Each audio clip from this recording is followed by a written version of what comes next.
Hi everyone and welcome back. We are joined today by Dennis Fritz. Olá a todos e bem-vindos de volta. Hoje estamos recebendo Dennis Fritz, sargento-mor, chefe aposentado da Força Aérea, que entre 2005 e 2008 atuou no Pentágono, no gabinete do subsecretário de Defesa para Políticas, que é a terceira posição mais poderosa no Pentágono. Ele também é autor do livro Traição Mortal, a verdade sobre por que os Estados Unidos invadiram o Iraque. Então seja bem-vindo ao programa. É bom vê-lo novamente.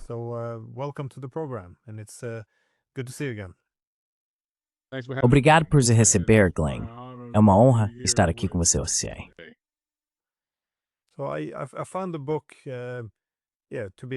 Achei o livro absolutamente fascinante. Dada a sua posição e o seu nível de acesso, você praticamente viu de tudo. E também é extremamente relevante por causa do papel muito específico que você teve, como descreve no livro. Você foi a pessoa responsável por analisar toda essa trilha de documentos, todos os papéis relacionados à invasão do Iraque. E, novamente, você obteve percepções reais sobre a desonestidade e como as guerras são vendidas ao público, o que envolve não apenas enganar a população, mas também trair os soldados que dedicaram suas vidas a servir ao país. Their lives to serving their country. So it's incredibly fascinating. I can't recommend this book. É realmente fascinante. Não posso recomendar este livro o suficiente. E o que também é fascinante é que você traça uma linha daqueles dias até as guerras atuais. De fato, se olharmos para as questões discutidas naquela época, ainda estamos mais ou menos lutando, não apenas na mesma região, mas contra os mesmos países. Então pensei que um bom ponto de partida seria o seu histórico. Como você descreveria sua carreira e por que escreveu este livro?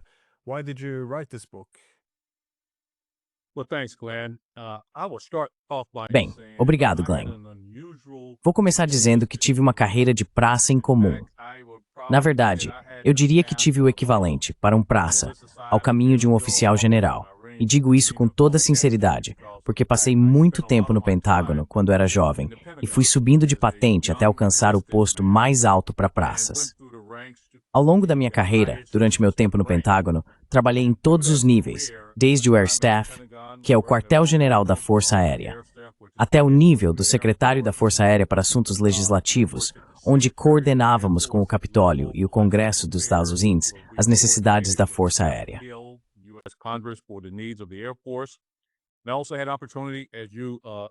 E também tive a oportunidade, como você mencionou no meu breve currículo, de trabalhar no escritório do subsecretário de Defesa para a Política, que na época era a terceira posição mais alta na liderança civil do Pentágono. O subsecretário naquela época, seu público talvez já tenha ouvido falar de Doug Feith, estava lá quando entrei sob Rumsfeld e Paul Wolfowitz, que era o vice-secretário de Defesa. Então, durante esse período, nos meus últimos 10 anos, tive a honra de ser conselheiro de oficiais generais, e nos últimos 5 ou 6 anos, atuei no nível de 4 estrelas. Fui conselheiro do comandante das Forças Aéreas do Pacífico e conselheiro do comandante das Forças Aéreas Centrais dos Estados Unidos.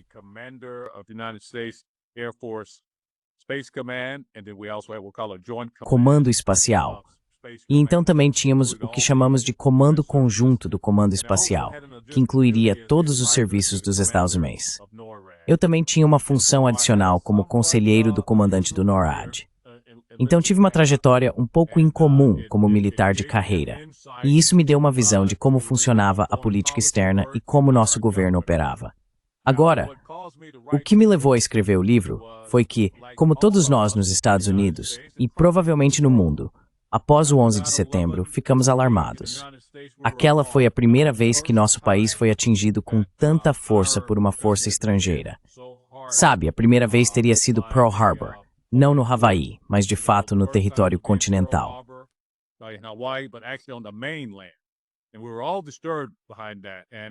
E todos nós ficamos perturbados com isso. E tenho que dizer isso de forma bastante franca para você, Glenn. Sabe, nós queríamos vingança porque sentimos que havíamos sido atacados. E assim começou a chamada, entre aspas, guerra ao terror e nossa invasão do Afeganistão para derrubar o Talibã.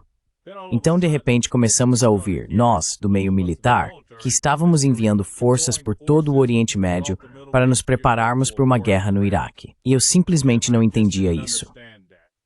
Na época em que trabalhei no Comando Espacial dos Estados Unidos e no NORAD, meu chefe era o General Richard Myers, que depois se tornou o chefe do Estado-Maior Conjunto e liderou as Forças Armadas durante as guerras do Afeganistão e do Iraque.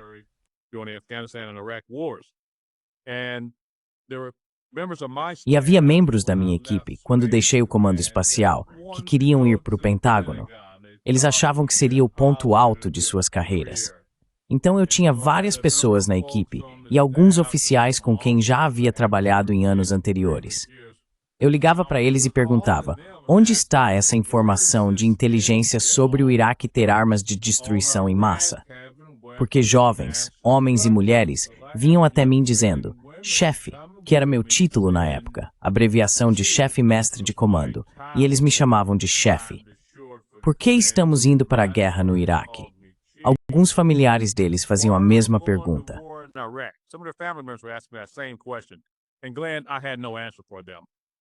E Glenn, eu não tinha resposta para eles. Minha credibilidade com as tropas era minha integridade, ser honesto com eles. A única resposta que eu tinha era que precisamos seguir as ordens da nossa liderança superior. Só se sentirmos que as ordens são antiéticas ou ilegais, é que não podemos segui-las. E sem saber se o Iraque tinha ou não armas de destruição em massa, sabe, não podíamos deixar de seguir aquelas ordens.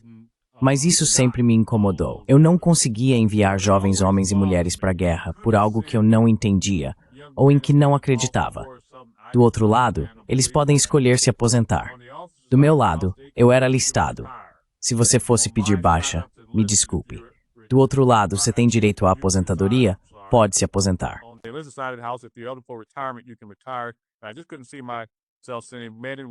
Eu simplesmente não conseguia me imaginar enviando homens e mulheres para a guerra por algo que eu não entendia, em que eu não acreditava. Então, depois de me aposentar, de alguma forma fui chamado de volta ao Pentágono. E eu chamei isso de intervenção divina. Quando fui chamado de volta ao Pentágono, passei a fazer parte de uma equipe formada para revisar todos os documentos de pré-planejamento de guerra para o Afeganistão e na minha área de interesse o Iraque. Como chegamos até lá? Agora, sob o pretexto de que devido à controvérsia histórica da guerra do Iraque, precisávamos desclassificar o máximo de documentos possível. E isso realmente chamou minha atenção. Eu teria a chance de ver, ei, nós realmente fomos à guerra por causa das armas de destruição em massa? E é por isso que chamo de intervenção divina.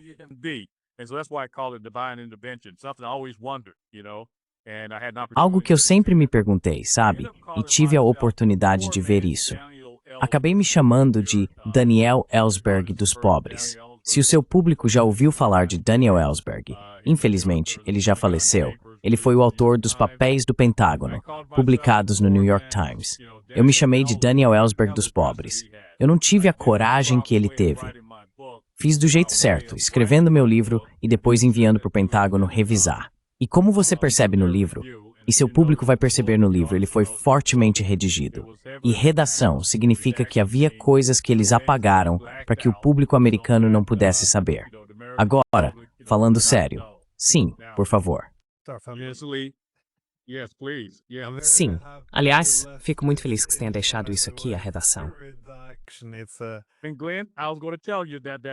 E Glenn, eu ia te dizer que para o seu público, o motivo de eu ter feito isso, quando meu ex-chefe, o General Myers, eu mostrei para ele, sabe, na maioria das vezes, autores e editoras podem, você sabe, preencher aqueles espaços onde está redigido.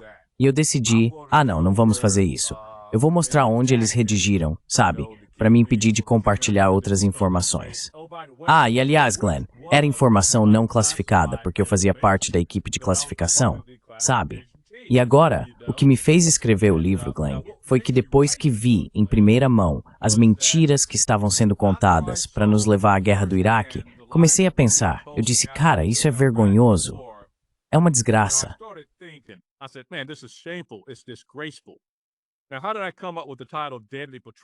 Agora, como eu cheguei ao título Traição Mortal? Bem, periodicamente, no Pentágono, todos os feridos de guerra que estavam em recuperação no Walter Reed vinham para se recuperar. O Walter Reed, na época, era o principal centro médico em Washington, D.C., para onde os feridos de guerra retornavam do Afeganistão e do Iraque. Depois que deixei o Pentágono pela segunda vez, desafiei meu ex-chefe, o General Myers, e outro chefe, dizendo que precisávamos cuidar dos nossos guerreiros feridos quando eles voltassem, depois de enviá-los para a guerra. E depois que vimos o tratamento dado aos nossos feridos de guerra, que foi revelado em um artigo do Washington Post em 2007, o tratamento, Glenn, era terrível. Eles foram tratados muito mal.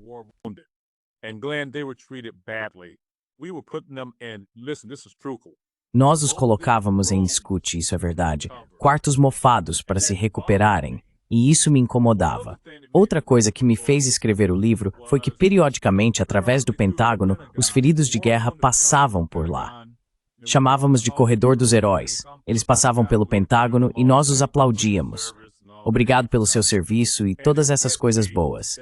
E me dei conta de que essas pessoas não faziam ideia do motivo pelo qual fomos para a guerra.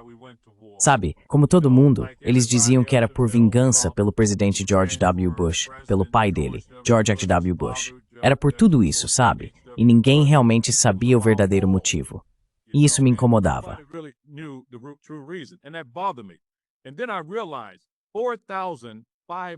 Então percebi que 4.500 dos nossos militares dos Estados Unidos haviam morrido naquela guerra que foi baseada em uma mentira.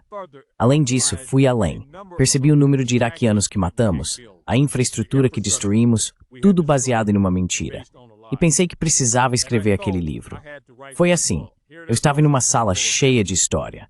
E nós, na época, para ser honesto com você, Glenn, estávamos focados nos militares. Eu era um deles. E nós, militares, não fazíamos ideia do motivo pelo qual fomos para a guerra. Pelos 4.500 que morreram, e por suas famílias, achei que era justo que eu deixasse suas famílias saberem por que eles morreram. 4.500.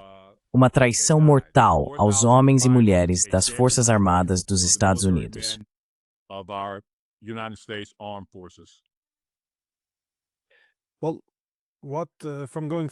Bem, ao analisar todos esses documentos, a que conclusão você chegou? Por que os Estados Unidos invadiram o Iraque? Você mencionou uma possível vingança. O petróleo, obviamente, as armas de destruição em massa foram o principal motivo, mas, bem, ele não recebeu, quer dizer, mas quando isso se revelou ser, bem, nada ali, a justificativa alternativa pareceu ser levar democracia e liberdade. Então, uma espécie de missão civilizatória moderna, por assim dizer. Mas quando você analisa as anotações, acho que se depara com duas coisas. Uma é, qual é a motivação por trás disso? Mas também, como vender essa ideia? Porque o motivo real e a forma como você apresenta isso ao público são muito diferentes. Novamente, quando você quer que as pessoas façam o pior, que é geralmente o que acontece em uma guerra, normalmente é preciso apelar para o melhor da humanidade para fazê-las cometer o pior. Então, o que vai discutir com suas notas? Das fortfarande for.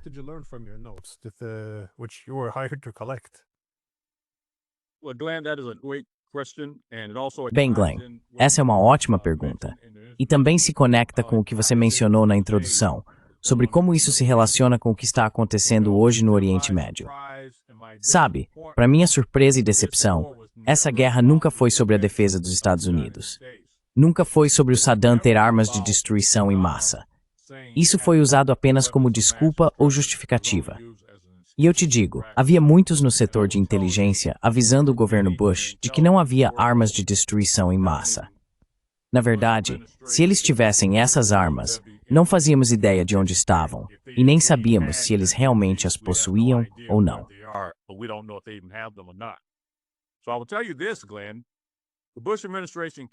Então eu vou te dizer, Glenn, o governo Bush entrou com o desejo de ir à guerra com o Iraque.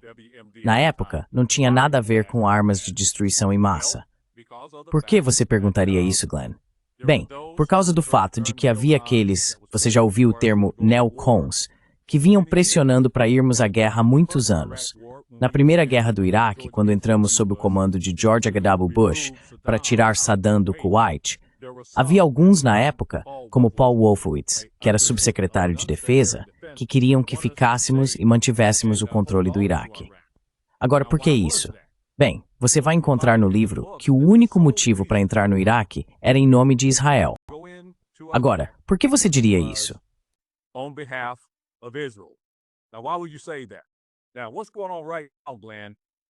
Agora, o que está acontecendo agora, Glenn? Isso é algo que Bibi Netanyahu sempre quis fazer. Agora ele está sendo direto. Ele está dizendo ao mundo que não haverá solução de 2 estados. Vamos anexar a Cisjordânia. Vamos entrar para controlar Israel. Se for preciso matar todos os homens e mulheres e destruir todos os prédios, como estamos vendo diante dos nossos olhos. Sabe, isso não é uma opinião. Isso não é um tema. Estamos vendo isso. Agora, isso é algo que Netanyahu sempre quis fazer. E durante o governo de George W. Bush, ele estava trabalhando de perto com eles. Pessoas como Paul Wolfowitz, Doug Feith e um indivíduo chamado Richard Pearl.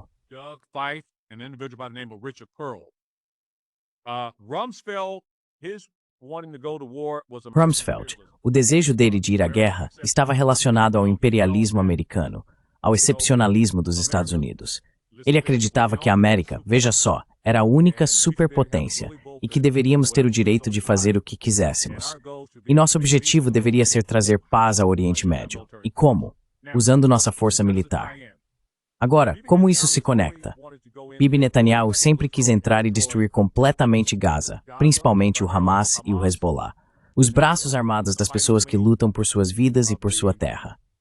Nós não queríamos que Bibi fizesse isso, porque, como você está vendo agora, há mortes e destruição.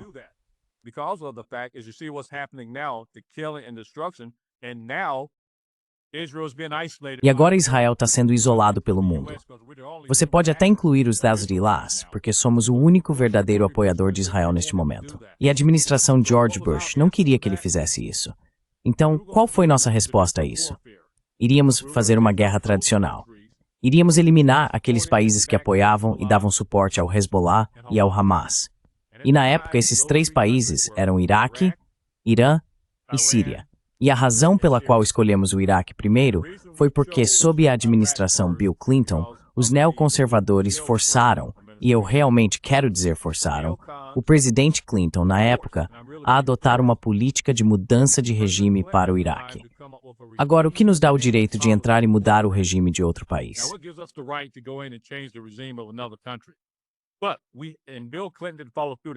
Mas nós e Bill Clinton não seguimos adiante com isso, porque não tínhamos nenhum pretexto para fazê-lo, Glenn. Não tínhamos desculpas para entrar e mudar as coisas, mesmo que haja alguns que acham que podemos fazer isso, como os Rumsfelds do mundo, mas não conseguimos fazer. Então vem o governo Bush com a ideia brilhante. Ok, vamos derrubar esses países, mas como fazemos isso? Infelizmente, Glenn, você sabe, existem teóricos da conspiração, e eles tentaram me fazer dizer isso. Eu não sei. Só posso te dar fatos, o que eu sei, e suposições e opiniões. Você já ouviu muita gente dizer que o 11 de setembro foi um trabalho interno. Isso eu não sei. Mas há algumas pessoas que realmente conseguem te convencer quando você olha para a forma como esses prédios caíram.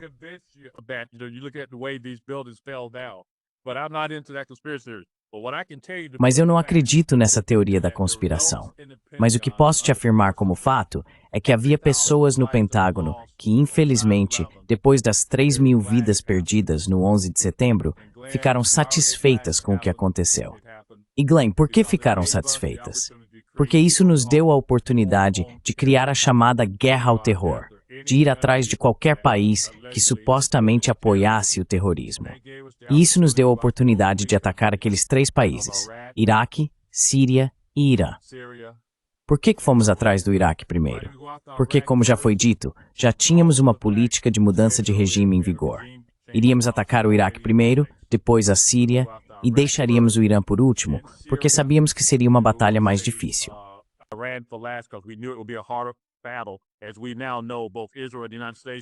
Como sabemos agora, tanto Israel quanto os Estados Unidos sabem que seria difícil derrotar o Irã.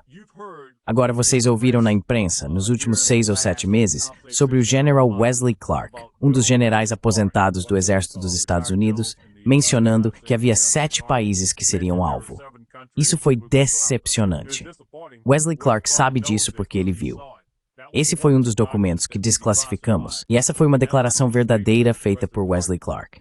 Estávamos indo atrás desses 7 países porque sentíamos que eram eles que apoiavam o terrorismo contra Israel.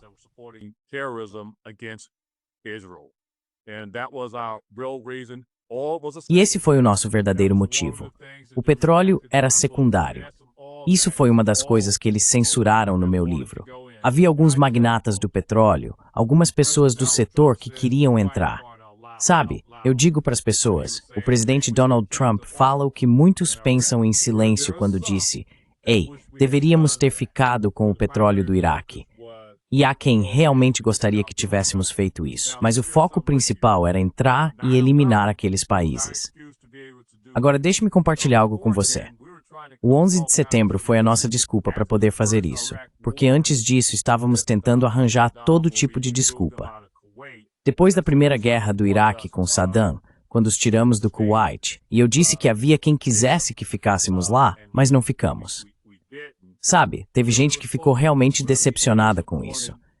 E como isso se conecta agora? O 11 de setembro, it's a scam to a mind string. 9/11 gave us an excuse to do that. It failed because of the Iraqi insurgents. Isso fracassou por causa dos insurgentes iraquianos. Ficamos atolados no Iraque. Não conseguimos atacar a Síria, embora eventualmente tenhamos feito isso. Sabe, esse é um plano de longo prazo, mas não conseguimos realizá-lo na época. Bibi ficou chateado com isso. Mas adivinha? O 7 de outubro aconteceu. Isso deu a ele a desculpa para fazer o que sempre quis fazer. E como você liga uma coisa à outra? Como eu digo para as pessoas, posso te dar fatos. Você pode pesquisar. Você já ouviu o próprio Bibi dizer 7 de outubro é o nosso 11 de setembro. E isso deu a ele a desculpa para agir. Mas antes disso, em nome de Israel e de Bibi Netanyahu, que na época não era o primeiro-ministro trabalhando com o governo Bush, ele era o ministro das Finanças, mas tinha muito poder em Israel. Sabe, ele é o primeiro-ministro mais longevo da história de Israel, com 4 mandatos, e tem muita influência.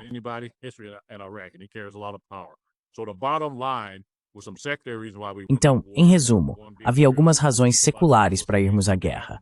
Uma delas sendo o imperialismo, mas foi em nome de Israel, para eliminar aqueles 3 países que resistiam ao poder dos Estados Unidos e apoiavam o Hamas e o Hezbollah. Deixe-me mencionar outra coisa que você disse antes sobre democracia. Posso te dizer isso, e está no livro. George W. Bush realmente acreditava na democracia, e esse foi o motivo dele para ir à guerra. Ele achava que se usássemos balas, força militar e poder para eliminar esses países, então os palestinos, sem apoio militar ou armado, não teriam escolha a não ser fazer a paz com Israel, de acordo com as exigências dos Estados Unidos e de Israel. Foi muita coisa, mas eu só queria expor tudo isso, e fico à disposição para mais perguntas.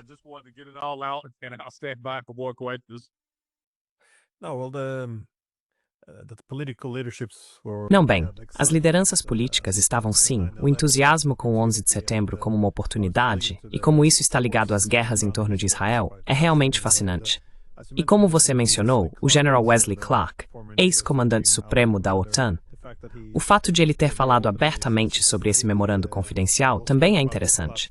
Porque esses 7 países eram Iraque, Síria, Líbano, Líbia, Somália, Sudão, e ele destacou, vamos terminar com o Irã. Isso é muito preciso. Bem, todos esses países foram atacados, direta ou indiretamente, desde então.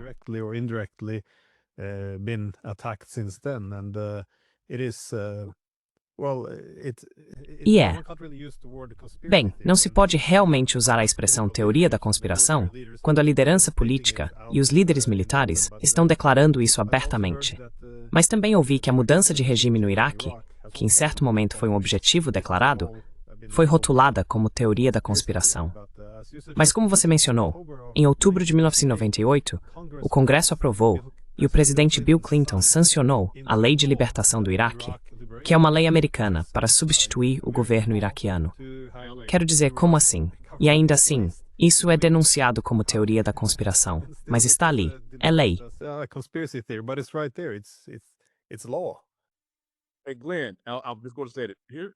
Glenn, vou dizer o seguinte, ouça o que você acabou de dizer. Era lei, não era uma política, era uma lei. E isso é impressionante. E você está certo, às vezes acho que algumas dessas pessoas acham que somos tolos. Sabe, está acontecendo bem diante dos nossos olhos. Mesmo agora, as pessoas não gostam de usar o termo que está sendo usado hoje, genocídio, mas nós vemos isso. Eu digo para as pessoas, graças a Deus pelas redes sociais, estamos vendo isso em tempo real. No passado, quando você conecta com o que os Estados Unidos têm feito, até nós, nos Estados Unidos, o povo não sabia o que realmente estava acontecendo em Gaza. Não sabíamos da situação dos palestinos, porque nossa mídia está atrelada ao que vocês fazem. E graças a Deus pelas redes sociais, onde podemos ver o que está acontecendo.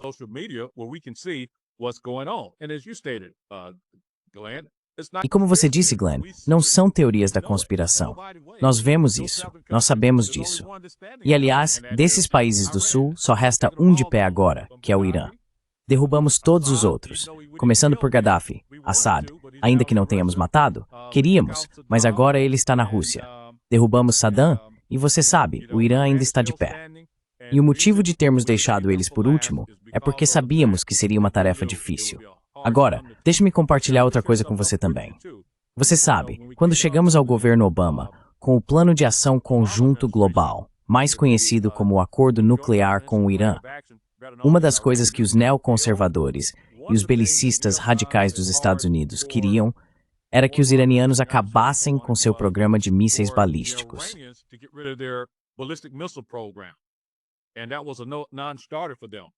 E isso foi inaceitável para eles. Por quê? Porque esse é o principal mecanismo de defesa deles, o programa de mísseis balísticos. E nós tínhamos medo disso. E ficou provado que foi por isso que deixamos o Irã por último, quando atacamos as instalações nucleares do Irã, e eles retaliaram com seus mísseis balísticos. E deixa eu te dizer uma coisa, Glenn. Esses mísseis balísticos são muito precisos, viu?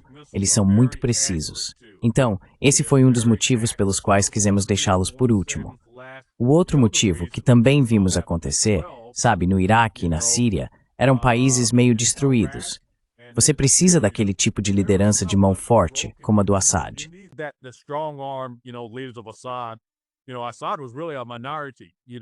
Sabe, o Assad era realmente uma minoria lá, assim como Saddam. Quando você fala sobre os xiitas e os sunitas, o Saddam era um líder sunita, uma minoria em um país de maioria xiita. Então eles acharam que seria fácil derrubar esses dois indivíduos. Mas, no Irã, eles são persas. Eles se unem como povo em momentos em que estão sendo atacados ou ameaçados. Esse também era um dos nossos medos, que o povo iraniano se unisse e seria difícil tomar o controle. Diferente do que fizemos no Iraque. Achávamos que seria fácil, que o povo do Iraque nos receberia de braços abertos. Então, esse foi outro motivo pelo qual deixamos o Irã por último.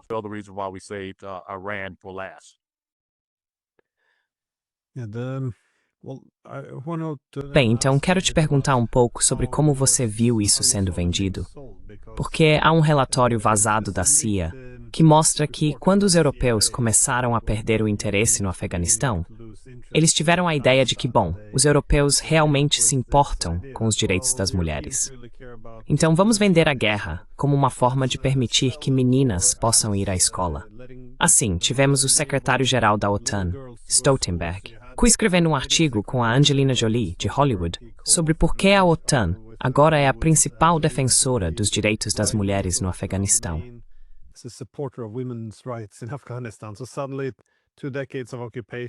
De repente, 2 décadas de ocupação passaram a ser uma questão de direitos das mulheres.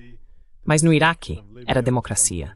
A destruição da Líbia foi feita em nome dos direitos humanos. A destruição da Síria foi pelos direitos humanos. Você dedica um capítulo inteiro do seu livro à estratégia de desinformação, à campanha de propaganda, relações públicas, como vender uma guerra para o público, etc. Quando você analisa esses documentos, vê ambos os lados. Por que queremos essa guerra?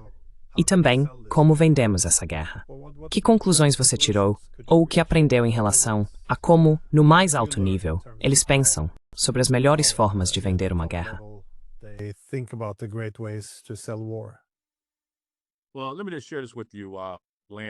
Bem, deixe-me compartilhar isso com você, Glenn. Nenhuma das nossas guerras, do ponto de vista dos Estados Unidos, jamais foi sobre humanidade. Nunca foi sobre direitos das mulheres. Sempre foi sobre poder, imperialismo e simplesmente controlar o mundo, para ser bem franco com você. Agora, como eles vendem a guerra para, e particularmente no que vou focar, o povo americano? Você se lembra quando eu disse que havia pessoas no Pentágono que ficaram satisfeitas com o que aconteceu no 11 de setembro? E eu realmente quero dizer isso. Bem, por quê? Isso nos deu a justificativa e o pretexto para ir à guerra sob o disfarce da guerra ao terror, por causa do fato de que não poderíamos deixar aquilo acontecer novamente.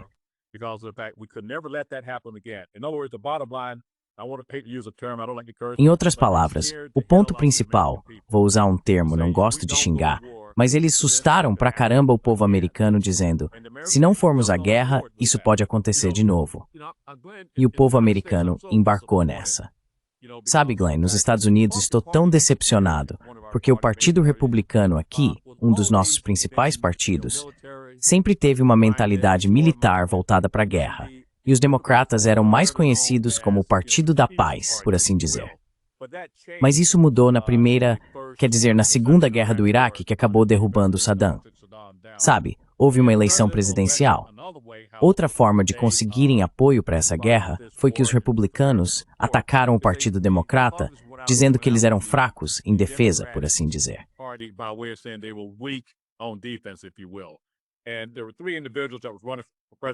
E havia 3 pessoas que estavam concorrendo à presidência na época: Joe Biden, John Kerry e Hillary Clinton. E como parte dessa campanha de desinformação, eles iam divulgar uma mensagem para dizer ao povo dos Estados Unidos, olha, essas pessoas não querem proteger vocês. Eles são fracos em defesa. Outro 11 de setembro pode acontecer, ou algo pior do que o 11 de setembro. Então você tinha pessoas como eles na época, sabendo possivelmente que não havia armas de destruição em massa, que embarcaram nessa onda para dizer, ok, temos que ir para a guerra com o Iraque. E isso foi muito decepcionante para mim. Mas o principal motivo pelo qual eles venderam essa guerra foi assustando o povo americano até a morte.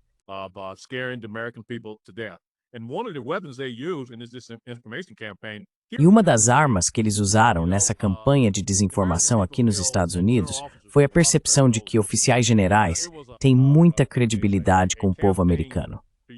Foi uma campanha para usar, infelizmente, oficiais generais para irem à Fox News e à CNN e falar sobre como Saddam era uma ameaça para nós. Infelizmente, eles usaram oficiais generais militares aposentados para vender essa guerra também, porque as pessoas nos Estados Unidos sentem que oficiais generais são credíveis. Agora, em relação ao mundo, o governo Bush, o governo de George W. Bush, diferente do governo de George W. Bush, que montou uma coalizão de aliados naquela época, o governo de George W. Bush não se importou com isso.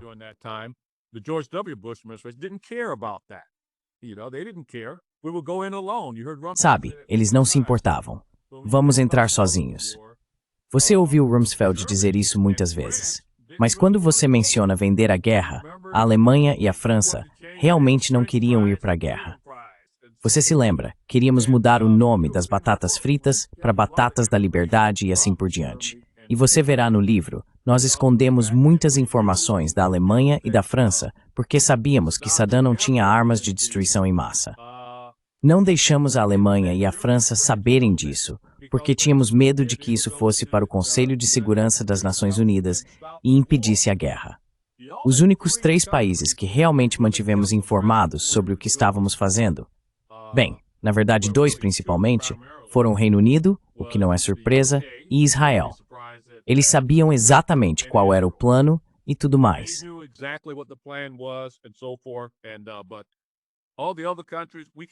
Mas todos os outros países nós mantivemos isolados, porque tínhamos muito medo, em particular da Alemanha e da França. E havia uma pessoa, que você verá no livro, que representava o Saddam. Quando ele percebeu que nós realmente iríamos para a guerra, ele enviou alguém para conversar com Richard Perle e dizer, olha, daremos aos americanos tudo o que quiserem. Direitos de mineração, direitos sobre o petróleo. Vamos tentar fazer tudo o que pudermos para ajudar o Oriente Médio, em média, a fazer as pazes com Israel. Faremos de tudo. E eles sabiam que esse cara era confiável. Não contamos isso para a Alemanha e a França, porque sabíamos que eles iriam parar a guerra, você sabe, tentar impedir a guerra. Então, de qualquer forma, para levar esse plano adiante, mesmo que Saddam tivesse cedido, nós iríamos para a guerra. Não há dúvida quanto a isso. We were going to war. There's no question about that. The great irony, though, is, well, not irony, but Uma grande ironia, porém, bem, não ironia, mas a empolgação que você descreve em relação aos ataques de 11 de setembro, de que isso poderia ser usado? Claro, sim. Bem, isso deu origem à guerra global, ao terror, que basicamente apontou para alguém, agora eles são terroristas. Isso legitima o uso da força. Mas enquanto você fala, está acontecendo essa grande reunião agora em Nova York com as Nações Unidas. E não sei se você viu essa conversa, é no palco. Você tem o diretor da CIA, David Petraeus, se encontrando com Jolani, o ex-líder da Al-Qaeda. E apenas alguns dias atrás, Jolani estava do lado de fora, tirando fotos em frente ao horizonte de Nova York, onde costumavam existir mais alguns prédios. skyline where there used to be some more buildings, and Petraeus is just fawning over. E o Petraeus está simplesmente bajulando ele, dizendo: costumávamos estar em lados opostos. Estávamos lutando um contra o outro no Iraque, e agora estamos aqui do mesmo lado. Eu não sei exatamente o que ele queria comunicar, porque até recentemente os Estados Unidos tinham uma recompensa pela cabeça dele como terrorista. E agora somos amigos. Continua sendo um terrorista, mas agora estamos do mesmo lado. Quero dizer, como isso está sendo recebido no exército dos Estados Unidos e entre todas as pessoas que perderam seus companheiros de farda, seus entes queridos, e agora chegamos a esse ponto. É de deixar qualquer um perplexo. Glenn, Mind-boggling, though. listen, our foreign policy, remember I said, it's never about Ouça, nossa política externa. Lembre-se do que eu disse. Nunca é sobre humanidade. Nunca é realmente sobre salvar o mundo. É sobre imperialismo. Isso não criou nenhum precedente. Pense nisso por um momento. Rumsfeld com Saddam. Existe uma foto, você pode procurar no Google. Sabe, Saddam, éramos amigos de Saddam porque quando a guerra entre Iraque e Irã estava acontecendo, nós o apoiamos. Pense em quando a União Soviética invadiu o Afeganistão. Adivinha quem apoiamos? Osama. Desculpe, foi um deslize. Osama Bin Laden. Quase parece um argumento republicano agora. Osama Bin Laden, nós o apoiamos contra a União Soviética. E agora, veja para que vamos usá-lo. Israel, sabe, para fazer as pazes com Israel. Então não me surpreende. E sim, isso dói. I'm not surprised at that, you know, and yeah, it hurts. Listen, you'll see in a chapter 2, Glenn. Ouça, você verá no capítulo 2, Glenn, no livro, para o seu público, que as Forças Armadas dos Estados Unidos são usadas como peões na política externa. Agora, isso não é algo que eu disse. Foi o Henry Kissinger quem disse. Deus o tenha, se assim quiser. Mas ele disse isso. Sabe, nós militares, foi isso que me fez escrever meu livro. Eu queria que nossos militares entendessem isso. Somos usados como peões na política externa. Quando você mencionou como nos sentimos e tudo mais, escrevi meu livro porque precisamos entender isso. Precisamos nos posicionar. Precisamos ser capazes de confiar em nossos líderes, que eles estão nos enviando para a guerra realmente em defesa da nossa nação. E posso te dizer, toda guerra, desde a Segunda Guerra Mundial, não foi sobre a defesa da nossa nação aqui nos Estados Unidos. E nós arrastamos outros países para essas guerras conosco. Countries into these wars with us. One often comes up with this slogan. Muitas vezes, esses slogans também são criados para impulsionar uma guerra. Por exemplo, no Iraque, um dos mais comuns era "apoie as tropas", que servia para manter a guerra em andamento. E veja, esse é um sentimento ou conceito com o qual todos podem concordar. Quero dizer, são jovens dispostos a dar a vida pelo seu país. Quem não quer apoiá-los? Mas você pode preencher esse conceito com qualquer conteúdo que quiser. Ou seja, se você apoia as tropas, poderia sugerir, bem, só vamos colocá-los em perigo quando for realmente necessário. E se você realmente os apoia, esse seria o único momento em que os colocaria em risco. Mas em vez disso, o slogan é usado como "nunca vamos acabar com essa guerra". Assim como John McCain disse, sabe, converse com nossos rapazes e diga, nos deem, podemos ficar lá por 100 anos. É uma forma muito manipuladora de usar a linguagem. Eu não queria perguntar.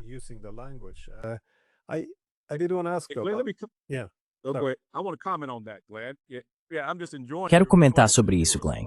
Estou apenas aproveitando suas perguntas. Você está acertando em cheio com algumas delas.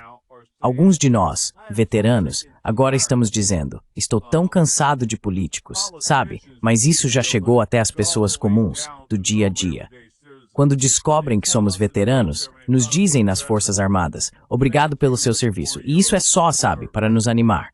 Mas na verdade fomos abusados. Então agora eu digo para as pessoas, não, você deve agradecer. Especialmente aqueles que estiveram em combate, que foram feridos, você deve agradecer pelo sacrifício deles. Agradeça por terem sido abusados, sabe, pelo nosso governo.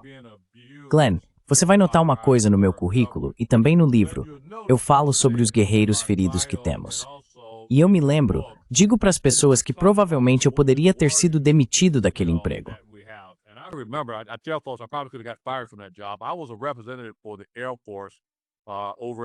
Eu era representante da Força Aérea em um grande centro médico. Mencionei o antigo Walter Reed e costumávamos receber membros do Congresso que vinham agradecer aos nossos feridos pelo serviço prestado. Havia pessoas com amputações, amputados duplos, triplos, pessoas que perderam ambos os braços e as pernas. E eles diziam, obrigado pelo seu serviço. Isso sempre me incomodou. Lembro de ter dito a um congressista em particular, congressista, eu não estou ferido.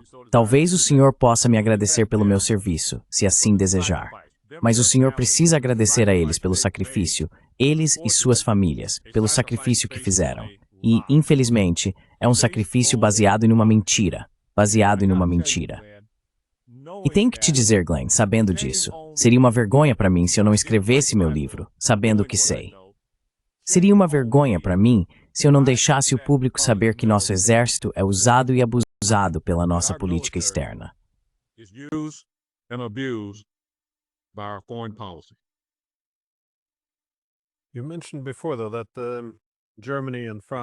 Você mencionou antes, porém, que a Alemanha e França estavam sendo mantidas no escuro por medo de que talvez quisessem parar a guerra se soubessem que os iraquianos estavam desesperados para encontrar um caminho para a paz.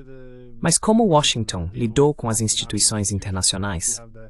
Porque você tem a IAEA, a Agência Internacional de Energia Atômica, e também as Nações Unidas, então sob o comando de Blix, que viria para inspecionar, sim, Hans Blix. Como Washington, na sua opinião, minou as instituições internacionais que buscariam um caminho pacífico e impediriam os planos de guerra?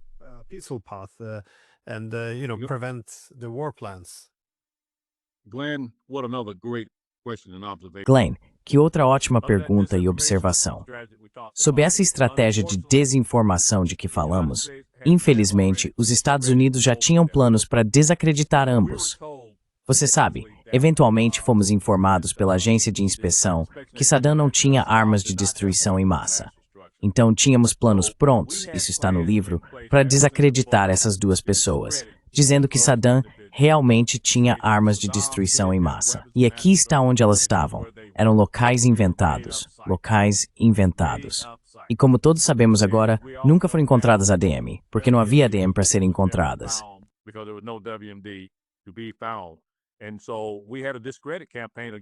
E então, tivemos uma campanha de descredibilização contra esses dois indivíduos e as Nações Unidas. E no fim das contas, vou te dizer de novo, Glenn, não importa o que aconteça, você ouviu aqueles oficiais do governo anterior na época, Rumsfeld, Cheney. Se tivermos que agir sozinhos, vamos fazer isso. E eles fizeram. E mais uma vez algo que você disse antes, teorias da conspiração. Isso não são teorias da conspiração. Eles fizeram. E agora, como podemos ver, Bibi Netanyahu simplesmente. Ele não se importa mais. Ele está nos dizendo o que vai fazer. E esse sempre foi o plano dele.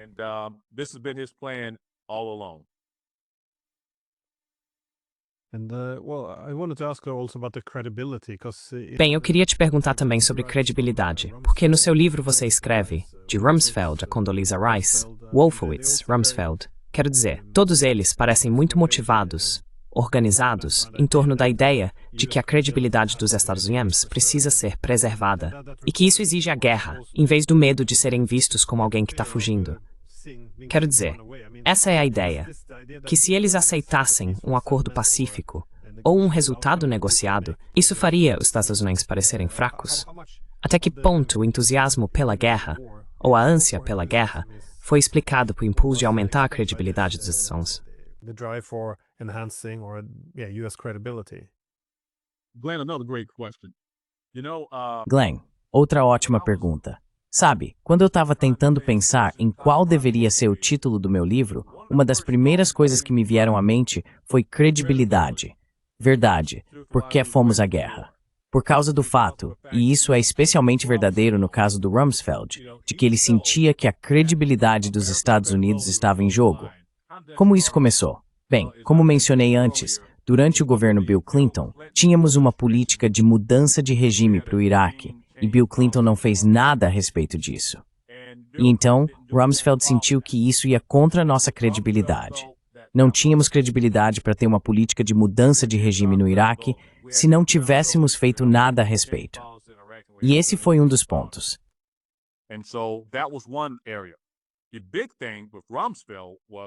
A grande questão com Rumsfeld também era que, como ele dizia, no Oriente Médio, aqueles países viam a fraqueza com maus olhos.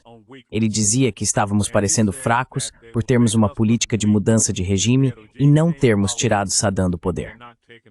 Além disso, ele afirmava que somos a única superpotência, mas mesmo assim, estamos demonstrando fraqueza ao não usar esse status de superpotência. Tudo isso são fatos que estou te contando. Esses são fatos que ele sentia, que precisávamos usar nossa força para manter nossa credibilidade no mundo como a única superpotência. E podemos falar sobre isso agora. É assim que isso se conecta com a guerra Rússia-Ucrânia e com a China, se quiser. Sabe, sempre temos alguém que estamos perseguindo. Tudo gira em torno de sermos uma superpotência, com alguém nos desafiando.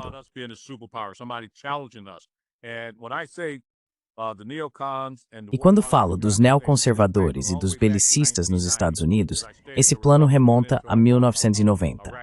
Como eu disse, houve aqueles que entraram no Iraque pela primeira vez para tirá-los do Kuwait.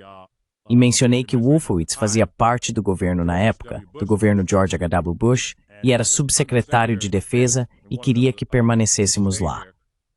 Esse é um plano de longo prazo que vem desde os anos 1990. Eles o chamaram de Doutrina Wolfowitz, segundo a qual deveríamos simplesmente entrar e esmagar qualquer país que quiséssemos. E essa também era a mentalidade de Rumsfeld. Então, tudo gira em torno do imperialismo e do poder dos Estados Unidos, de ser a única superpotência do mundo e ditar ao mundo como ele deve ser.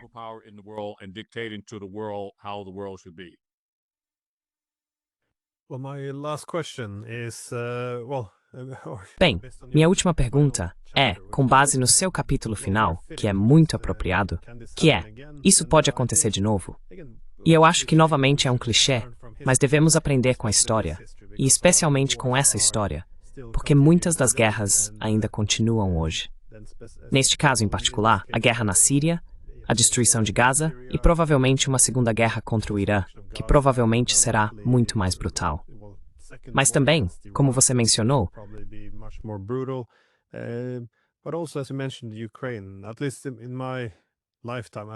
pelo menos na minha vida, nunca vi mentiras e propaganda tão esmagadoras, muito óbvias e ainda assim vergonhosas em nenhum lugar. É realmente avassalador, especialmente aqui na Europa. Mas também há a demonização e a normalização da ideia de guerra contra a China. É realmente um momento muito perigoso. Por isso, gosto da ideia de aprender algo sobre quando começamos a, você sabe, sair dos trilhos. O que parece ter acontecido, pelo menos no início dos anos 2000, se não antes. Mas como podemos evitar isso? O que pode ser feito para, eu acho, voltarmos ao caminho certo aqui?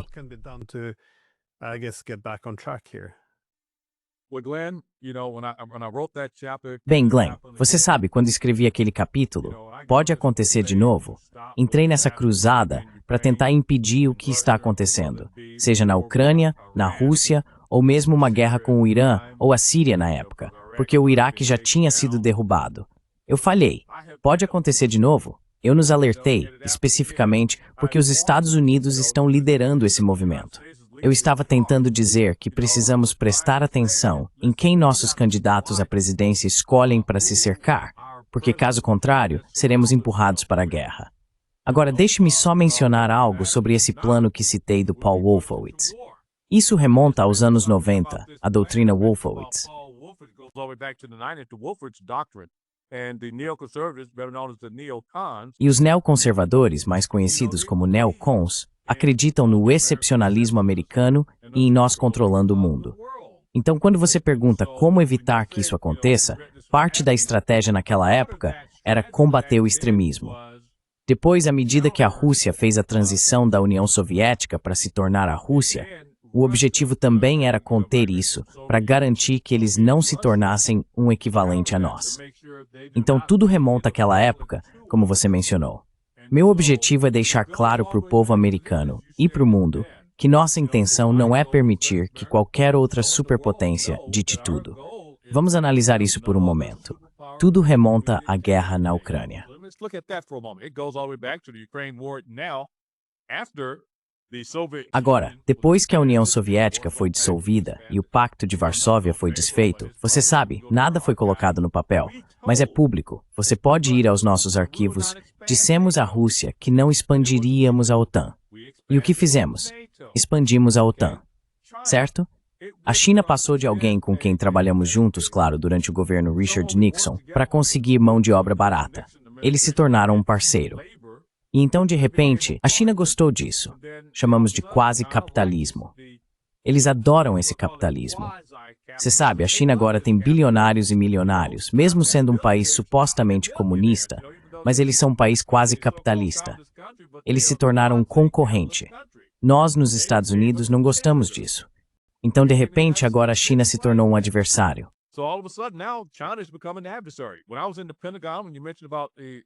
Quando eu estava no Pentágono, quando você mencionou o subsecretário de Defesa da República em que eu trabalhava, isso foi em 2008 e 2009. Nós já estávamos tentando observar a China, como transformá-los em um adversário, porque eles estavam ficando poderosos demais, tanto militar quanto economicamente. O motivo pelo qual eles se tornaram uma potência militar é porque nós éramos uma ameaça para eles. Sabe, nós os estávamos ameaçando. E, da mesma forma, com a Rússia. Sabe, Putin, você tem um homem que é nacionalista, dizendo, ei, nós vamos mostrar para vocês que vocês não são a única superpotência. Se você se lembra, Glenn, e seu público, depois do fim da Guerra Fria, nós, os Estados Unidos, fomos extremamente arrogantes. Andávamos por aí dizendo, nós vencemos a Guerra Fria, somos a única superpotência do mundo. Isso não é uma conspiração.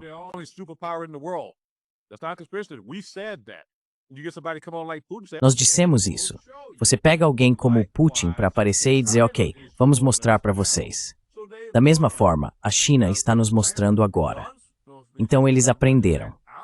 Agora, Glenn, o que você deve lembrar é que eu estou realmente com medo. Você sabe, já ouviu algumas pessoas dizerem, sabe, para onde as coisas estão indo agora. A única maneira de os Estados Unidos realmente vencerem uma grande guerra contra a China ou a Rússia seria por meio de uma guerra nuclear. E isso é um tanto assustador.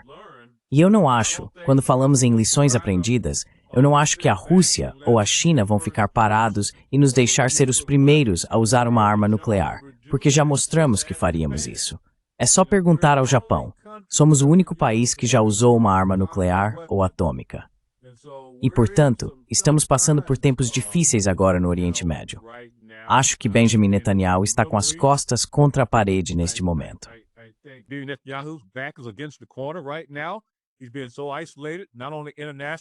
Ele tem estado tão isolado, não só internacionalmente, mas também nacionalmente, em seu próprio país.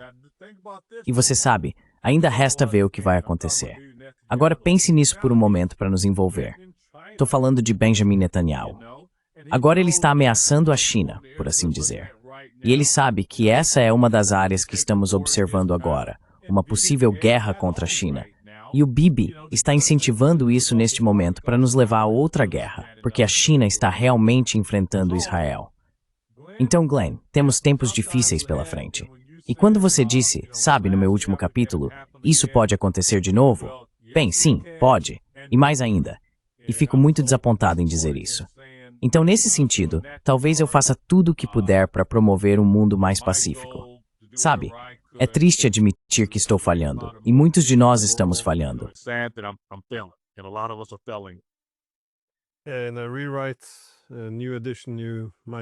Em uma reescrita, uma nova edição, talvez você mudasse o título para lá vamos nós de novo. Mas é triste ver a mesma peça sendo encenada repetidas vezes. E é sempre igual. Vemos o caso do Afeganistão e dizemos, bem, no fim das contas, foi baseado em alegações fraudulentas. Vemos o mesmo com o Iraque, a Líbia. E depois, seja qual for a guerra do momento, por exemplo, a Ucrânia, dessa vez, é diferente. E quem critica bem, está do lado do inimigo. E se você é realmente patriota, deveria apoiar essa guerra, que trará desastre para todos nós. Mas isso, eu não sei, o momento atual parece muito mais grave. O genocídio completo transmitido em Gaza, guerra contra a Rússia, a maior potência nuclear, o bombardeio de reatores nucleares no Irã e, claro, guerra com a China. É muito diferente dos países de porte médio e pequeno que destruímos ao longo dos anos 2000.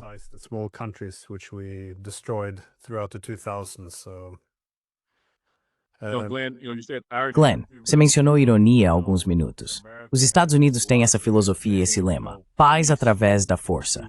E agora essa suposta força está causando um desastre.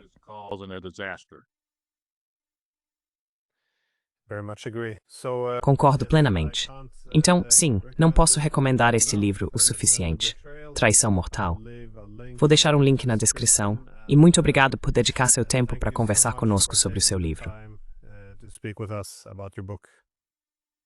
Glenn, muito obrigado por me receber. Se cuida.